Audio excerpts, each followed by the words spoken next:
খাচ্ছি, সাথে ইলিশ মাছ ভাজা। বাড়িতে আজকে অরন্ধনে পান্তার সাথে কত রকমের ভাজা ছিল আর কি কি ভাজা ছিল কমেন্ট করো। তো এই পান্তার সব থেকে ইন্টারেস্টিং যে জিনিসটা আমার লাগে সেটা হচ্ছে এই পান্তাটা খাওয়া যাওয়ার পর এই জলটা। একটা ক্ষীর ক্ষীর খেতে হয়েছে পায়েসটা। সো হ্যালো গাইস, সমস্ত সারাদিনের কাজ ঠাকুর দেখার পরে এইবার আমি চলে এসেছি মায়ের বাড়িতে। এসে এইবারে যেটা আমার আজকে সব থেকে ইন্টারেস্টিং বিষয় সেটা হচ্ছে পান্তা ভাত। কারণ সেই যে অরন্ধন যে অনুষ্ঠানটা হয়, পুজো হয়, মনসা পুজোই তো মা এটা? হ্যাঁ হ্যাঁ। তো এই ছোটবেলায় আমি মানে পাশের বাড়িতে খেতে যেতাম। তো এখন এখানে নিমন্ত্রণ করেছিল এক দিদির বাড়িতে, কিন্তু আমার যেহেতু সকাল থেকে প্রচুর কাজ ছিল ফলে আমি সকালবেলা যেতে পারিনি। তো তা পাঠিয়ে দিয়েছে আমার জন্য। তো দেখো কি কি আছে: পান্তা, ইলিশ মাছ ভাজা, এই ডাল ফ্রাই, বেগুন না বেগুন নয় এটা ঢেঁড়সের ফ্রাই, কাঁকরোল, পটল, আর আছে চিচিঙ্গে, সাথে আছে পায়েসও দিয়েছে। ওয়াও, মানে আমার সমস্ত ফেভারিট জিনিসগুলো। তো এবারে আমি গুছিয়ে জাস্ট খাবো। আমি সারাদিন সকাল থেকে শুধু ওয়েট করেছিলাম যে আমি কখন মায়ের এখানে আসবো এবং পান্তা খাবো। রাত হয়ে গেলেও কোনো অসুবিধা নেই, বাট আমাকে পান্তাটা খেতেই হবে। তো তার জন্য জল নিতে হবে, আর এরকম একটা কানা উঁচু থালাতে অবশ্যই খেতে হবে, তা না হলে আমি একটু মাখিয়ে ব্যাপারটা খেতে পছন্দ করি এরকম করে। আর তোমরা সকলেই জানো পান্তা আমার কতটা ফেভারিট। তো মাখিয়ে নেবো এরকম করে করে, এইরকম করে করে। দেন মাটি জল তো এটা আবার চুষে খেতে হয়, এটা মার বোতল, চুষে চুষে মা জল খায়। তো দাঁড়াও, তো নিয়ে নিলাম এই জল। আহা হা, শান্তি খাওয়ার আজকে এইটা খেয়ে এবার রাতে ঘুম দেবো। তো তোমরা কারা কারা আজকে পান্তা খেলে কমেন্ট করে অবশ্যই জানিও, এবং কাদের বাড়িতে এই অরন্ধন উৎসবটা হয় সেটাও একটু জানিও। কারণ এটা আমার ছোটবেলার একটা নস্টালজিয়া। মানে আজকের দিনটাতে আমাদের বাড়িতে মানে কি বলে, আগুন জ্বলতো না, মানে উনুন জ্বালানো হতো না, গ্যাসও জ্বালানো হতো না। তো এটা আমি খাই।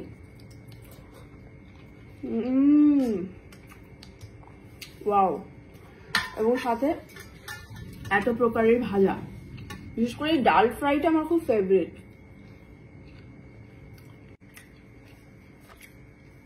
এটা আমি ভীষণ ভীষণ আয়েশ করে খাচ্ছি, সাথে ইলিশ মাছ ভাজা, কাঁকরোল ভাজা। তোমাদের বাড়িতে আজকে অরন্ধনে পান্তার সাথে কত রকমের ভাজা ছিল আর কি কি ভাজা ছিল কমেন্ট করো। দারুণ। পটল ভাই আমারও ফেভারিট। এখানে যে কটা ভাজা আছে প্রত্যেকটাই আমার ফেভারিট। তো আমি খেতে খেতে মার কাছে একটা ঘটনা জানতে পারলাম, যেটা আমার অন ক্যামেরা বলেনি। সেটা হচ্ছে যে চন্দনাদি নিমন্ত্রণ করেছিল মাকে, আমাদের সবাইকেই। তো মা গিয়েছে চন্দনাদির বাড়ি চেনো না তুমি? আমি কোনোদিন যাইনি, আমাকে বলেছে ওই বাজারে যেতে, গলির মধ্যে চলে যাবে। হ্যাঁ, তা আমি গিয়ে দেখছি অনেকে সব প্রসাদ খেয়ে বেরোচ্ছে। আচ্ছা। হ্যাঁ, আর চন্দনার যে বাড়িটা, ওই গলি দিয়ে কোনো লোক দেখলাম না। তো মা বেসিক্যালি যেটা করেছে, লোকজন দেখে আমি চন্দনাদির বাড়ি না গিয়ে অন্য একজনের বাড়ি চলে গিয়ে, তার মামির বাড়ি। হ্যাঁ, মানে মা সে বাড়িতে কিন্তু মাকে নিমন্ত্রণ করা হয়নি। তো মা অন্য একজনের বাড়িতে গিয়ে পান্তা গুছিয়ে প্রসাদ যা যা খাচ্ছি আর কি, মানে এই ধরনের, মানে যাদের বাড়িতে রান্না পুজো এই ধরনেরই হয় মোটামুটি, গুছিয়ে খেয়ে এসছে। মানে সত্যি। তারপরে আবার চন্দনাদির বাড়িতে গিয়ে চলে আসছি, বলে না এটা তো চন্দনাকে দেখতে পাচ্ছি না, এটা চন্দনার বাড়ি না। বলে আমি চলে আসছি। তারা আসতে দেবে কেন? কি বলে? তার বলি তুমি আমার বাড়িতে এসে ঠাকুর তোমাকে পাঠিয়েছে আমার বাড়ি খাওয়ার জন্য, তুমি না খেয়ে চলে যাবে? বলে আবার বসিয়ে খাওয়ালো। খাইয়ে বলছে এই তো চন্দনার বাড়ি যাও, ওখান থেকে। তারপর আবার চন্দনাদির বাড়িতে গেলে চন্দনাদি আবার এগুলো পাঠিয়ে দিয়েছে। এটা হচ্ছে ঠাকুরের লীলা। তো এই পান্তার সব থেকে ইন্টারেস্টিং যে জিনিসটা আমার লাগে সেটা হচ্ছে এই পান্তাটা খাওয়া যাওয়ার পর এই জলটা।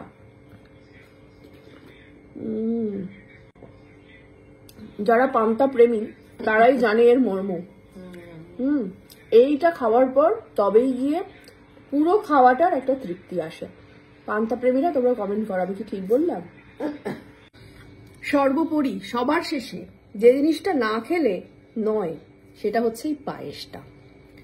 তো অসাধারণ একটা ক্ষীর খেতে হয়েছে পায়েসটা।